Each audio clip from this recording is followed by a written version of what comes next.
নমস্কাৰ বন্ধু বান্ধৱীসকল, মই আজি আপোনালোকলৈ এটা নতুন ৰেচিপি লৈ আহিছোঁ। ৰেচিপিটোৰ নাম হৈছে পচেতিয়াৰ সৈতে মাছ।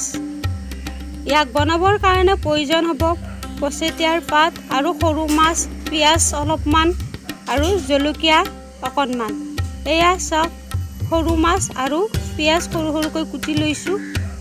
তাৰপিছত আমি এইফালে কেৰাহী বহাইছোঁ। কেৰাহীত মিঠাতেল দিছোঁ আৰু মাছখিনি বহাইছোঁ ভাজিবলৈকে। এতিয়া আমি মাছখিনি বহাইছোঁ।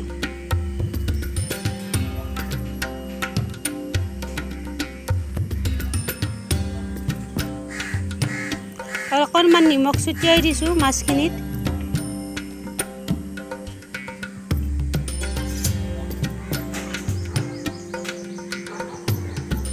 অকণমান হালধি দিছোঁ। এয়া পিঁয়াজখিনি দি দিছোঁ। এতিয়া আমি অকণমান সময় এনেকৈ ভাজি থাকিম।